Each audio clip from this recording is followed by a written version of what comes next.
Hello everyone, কেমন আছো তোমরা সবাই? প্রত্যেক দিনকার মতো আজও সকালবেলা ১ কাপ চা আর ওই ২টো বিস্কুট খেয়ে নিয়েছিলাম। আর তারপরে রোজকার দিনের মতো যেমন আমার বিছানাপত্র গোছানো হয়, ঠিক সেইভাবে আজও আমি আমার বিছানাটাকে বেশ ভালো করে গুছিয়ে নিচ্ছি।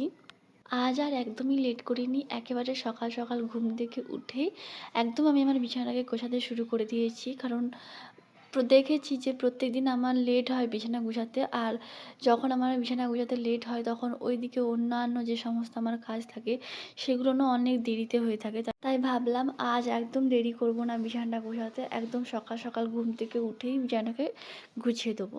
আমি আমার বিছানার বেডশিটটাকে একদম টানটানভাবে বিছানার সাথে গুজে নিচ্ছি। কারণ টানটানভাবে বিছানার সাথে বেডশিটটা বিছালে না দেখতে বেশ সুন্দর লাগে। আর আমার না একটু টানটানই পছন্দ। তাই জন্য একদম টানটানভাবে বেডশিটটাকে বিছিয়ে দিয়েছি। তারপর একটা ঝাড়ু দিয়ে আমি ঝাঁটিয়ে নিয়েছি। এতে আমার বিছানাতে যে সমস্ত ধুলোবালি থাকবে সেগুলো না একদম ঝাড়ুর সাথে ঝাঁটানো হয়ে যাবে আর একটুও ধুলোবালি থাকবে না। মা আজকে সমস্ত বালিশের কাভারগুলো ধুয়ে পরিষ্কার করে নিয়েছিল। আর শুকিয়ে যাওয়ার পর বলেছিল যে আমাকে এইগুলো যাতে আমি বালিশে পরিয়ে দিই। তো সেই কাজটাই আমি এখন করছি। গত ২ সপ্তাহ ধরে তো প্রচণ্ড পরিমাণে বৃষ্টি হয়েছিল। একটুও রোদ বেরোয়নি। আর এখন দেখছি ২ দিন একটু রোদ বেরিয়েছে, বৃষ্টিটা থেমে আছে। তাই জন্য মা সমস্ত বালিশের কভারগুলো ধুয়ে দিয়েছিল। এই ২ দিন বৃষ্টিটা থেমে আছে ঠিকই, বাট বর্ষা তো এসেই গেছে। আর বর্ষা এসে গেছে মানে সবসময় বৃষ্টি হতেই থাকবে। যেহেতু আজকে রোদ বেরিয়েছে তাই জন্য সমস্ত বালিশের কাভারগুলোকে মা একেবারে ধুয়ে দিয়েছে। কারণ এরপরে আর ধোয়ার সুযোগ পাবে কিনা জানি না, তাই জন্য মা একেবারে সমস্ত বেড কাভার, বালিশের কাভারগুলো একেবারে ধুয়ে দিয়েছিল।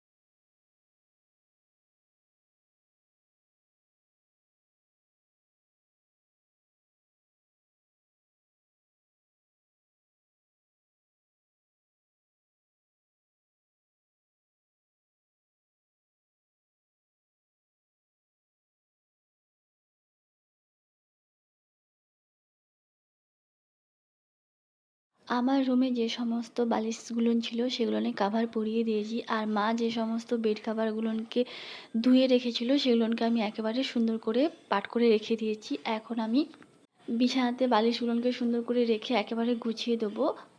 এই যে তোমাদের সাথে গল্প করতে করতে আমার তো বিছানাটা একদম সুন্দরভাবে আমি গুছিয়ে দিয়েছি। আর বেডশিটটাও একেবারে টানটানভাবে পেতে রেখেছি।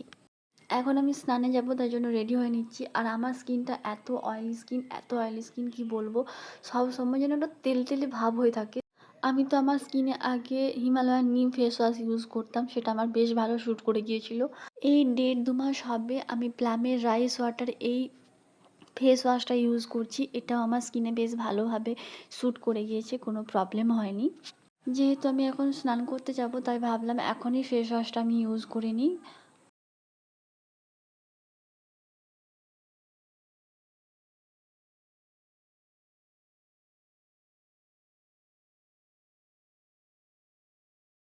স্নান টান সেরে ঠাকুর পুজো সেরে একেবারে চলে এলাম। এখন আমি চুলটা আঁচড়ে নেব, এরপর আমি নিচে যাব। নিচে আমার কিছু কাজ আছে সেগুলো একেবারে করে নেব। আর এই বর্ষাতে আমার এত পরিমাণে হেয়ার ফল হচ্ছে, এত পরিমাণে হেয়ার ফল হচ্ছে যে বলার বাইরে। প্রচণ্ড হেয়ার ফল হচ্ছে, প্রচণ্ড পরিমাণে। যাই হোক, কিছু করার নেই, বর্ষাকালে এমনিতেই হেয়ার ফলটা একটু বেশি হয়। আর তার উপরে আমার চুলের অবস্থা শেষ হয়ে গেছে। আর তারপর তো মা সবজি বাজার করে নিয়ে এসেছিলো, সেই সবজিগুলোকে আমি এক এক করে গুছিয়ে নিয়েছি আর ফ্রিজে ভরে দিয়েছি। এরপর আমি আমার ব্রেকফাস্টটা সেরে নিয়েছিলাম। ব্রেকফাস্টে আজকে আমি এটাই খেয়েছিলাম। এটাতে আমি আজকে সুগার ইউজ না করে একটুখানি গুড় অ্যাড করেছিলাম, খেতে বেশ ভালো লেগেছিলো। আর আজকে রোদটা একদম কড়কড়ে হয়ে বেরিয়েছে। আর আকাশটাও দেখতে বেশ সুন্দর লাগছে। বৃষ্টি হয়নি, যাই হোক। বিকেলবেলা দুধ কর্নফ্লেক্স খেয়েছিলাম আর তার সাথে কিছু ড্রাই ফ্রুটস আর সিডসও অ্যাড করেছিলাম। তারপর তো আমি রেডি হয়ে গিয়েছিলাম মেলা যাবো বলে। তোমাদেরকে তো আগের দিন একটা ব্লগে বলেছিলাম যে ওদেরকে রেখে ঋদ্ধিমান আর দিদি ওদের দুজনকে রেখে একদিন আমি আর দিদি দুজনে মিলে মেলাতে যাব। তো আজকেই গিয়েছিলাম মেলাতে।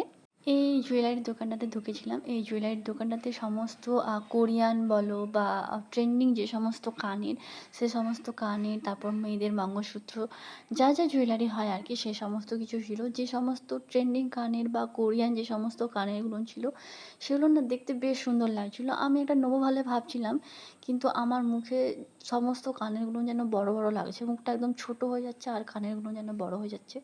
তাই জন্য ওখান থেকে কানেরটা নিইনি।